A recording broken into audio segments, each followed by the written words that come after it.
Today, I want to introduce my proposal with the title Effects of High-Intensity Inspiratory Muscle Training in Patients with Heart Failure with Mildly Reduced and Preserved Ejection Fraction, a randomized control trial. My advisors are Ajahn Sarinya, Ajahn Sarisa, Ajahn Guravan, and Ajahn Supan. Firstly, the rationale. Heart failure with mildly reduced and preserved ejection fraction were accounted for over 50% of overall heart failure and associated with high mortality. Inspiratory muscle weakness was prevalent 30 to 40% of heart failure with preserved ejection fraction. Inspiratory muscle weakness in heart failure lies a circle of symptoms and include fatigue, dyspnea, respiratory muscle atrophy, change in muscle fiber types, alter muscle metabolic reflex, and exercise intolerance. Inspiratory muscle training, or IMT, is one of the approach that can improve inspiratory muscle weakness. There are only 2 studies related to this field, but both of them use low to moderate intensity of IMT. In addition, the drawbacks of those trials include unblinded trial and small sample size and lack of report of the adherence to home-based IMT. So the gap of knowledge. There have been no studies performed to evaluate the effects of high-intensity IMT on patients with heart failure who have mildly reduced and preserved ejection fraction. The literature review. Treatment in heart failure include medical therapy, comprehensive care, and cardiac rehabilitation. And IMT is one of the components of cardiac rehabilitation. Just like any other muscle, the respiratory muscle also need to exercise. IMT is a type of resistance training which is proposed to enhance inspiratory muscle strength. 3 components of IMT include intensity, frequency, and duration. The intensity depends on the percentage of maximal inspiratory pressure.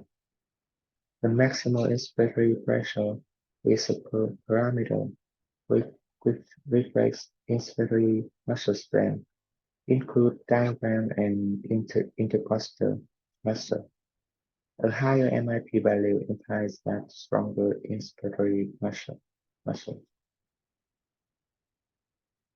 The mechanism of inspiratory muscle weakness in heart failure. Heart failure make muscle atrophy, reduce oxidative capacity, metabolic abnormalities, ventilation inefficiency, and physical deconditioning.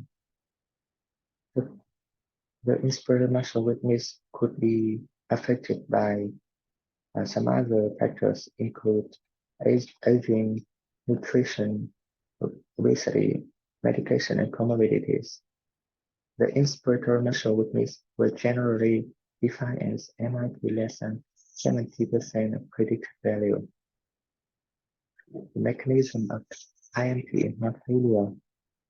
In the patients with inspiratory muscle training will improve in inspiratory muscle endurance, increase exertion capacity, alleviate metabolic reflex, enhance diaphragm thickness, change in muscle fiber types, and improve ventilatory efficacy. This will have the functional capacity could be improved. Based on the current evidence, questions are, firstly, does the home-based high-density IMT program increase VO2 peak compared to sham control in patients with heart failure with mildly reduced and preserved ejection fraction? The second question is, Does the home-based high-intensity IMT program improve MIP quality of life and echocardiographic diastolic parameters? So we conduct this study with two objectives. Primary objectives is to evaluate the effect of the home-based high-intensity IMT on VO2 peak in patients with heart failure with highly reduced and preserved ejection fraction. The secondary objective is to evaluate the effects of home-based high-intensity IMT in maximal inspiratory pressure, quality of life, 6-minute walking distance, and echocardiographic diastolic parameters. This our conceptual framework.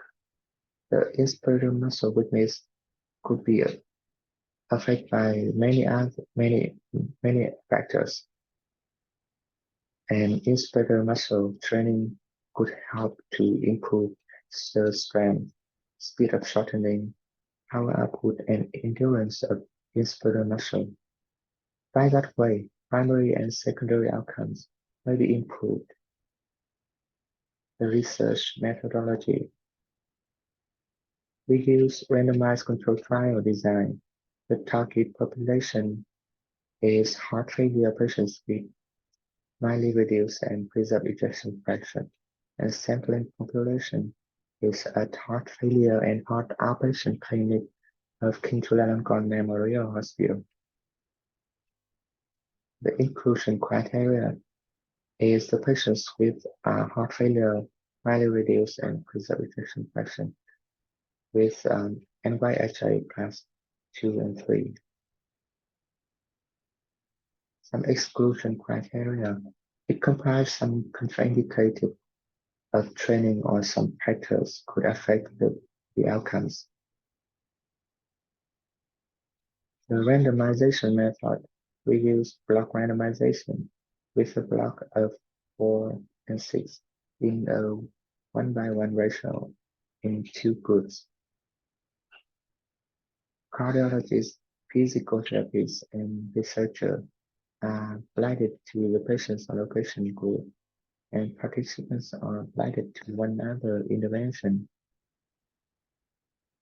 The intervention protocol, the high-density IMT, will be trained with 5 sets of 10 repetitions, and the resistance load will be set at 70% of MIP 6 days per week.